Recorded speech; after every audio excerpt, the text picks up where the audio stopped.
Kuhusu suala nyeti la ugavi wa fedha kwa serikali za kaunti, litaanza vikao vyake rasmi kesho kutathmini ahadi ya Rais Uhuru Kenyatta ya kuongeza mgao huo kutoka shilingi bilioni 316 hadi shilingi bilioni 366 mwaka ujao wa matumizi ya fedha.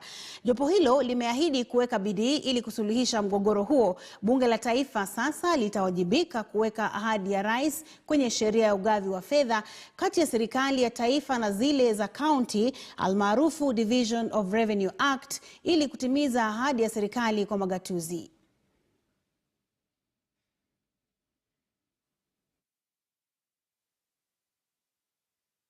Siku ya Jumanne, Rais Uhuru Kenyatta na kiongozi wa ODM Raila Odinga walifanya kikao cha dharura na uongozi wa Seneti kujadili mgogoro wa ugavi wa fedha kwa serikali za kaunti.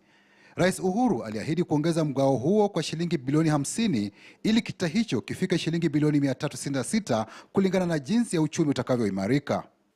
Sasa wameturahisishia kazi sisi kama seneta, na ya kwamba tutachukua majukumu hayo kulinganisha na sheria. Sasa tutagawanya hii pesa kisawasawa, na hakuna kaunti hata moja katika zile kaunti 47 ambayo itapoteza mgao wake wa hizi pesa. So that moratorium we have agreed in principle that no county should be affected in either way, either in gaining or losing in this financial year. This additional of 53.5 billion is a welcome relief, especially for some of us who have demanded our rightful share. Mwaka uliopita, maseneta walivutana na serikali waliposukumiza hoja kwamba serikali za kaunti zifaidi mgao wa shilingi bilioni 327 baada ya serikali ya taifa kutenga kitita cha shilingi bilioni 310 kwa serikali za kaunti. Mwaka huu, licha ya tume ya mgao kwa serikali za kaunti kusema serikali za kaunti zinastahili kupata shilingi bilioni 335, serikali ilitenga shilingi bilioni 316.5. Magavana wenyewe watuweka katika huu mtego, kwa sababu sisi tulikuwa tumesema hapo kwanza tupewe bilioni 327.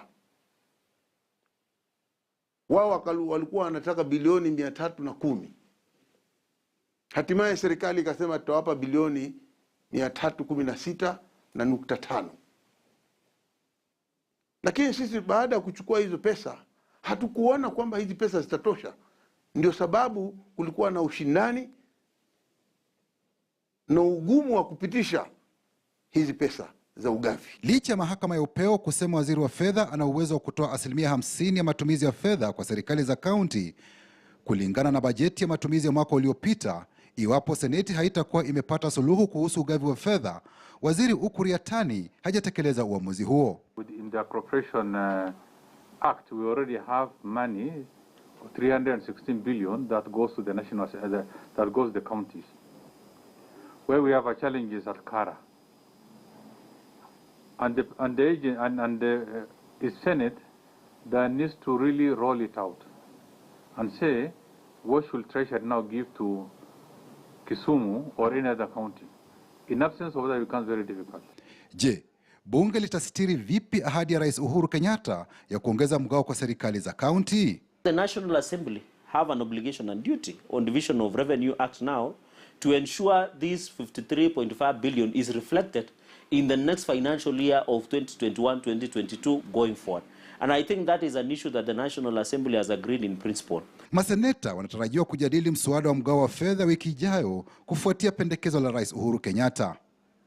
Patrick Amimo, KTN News.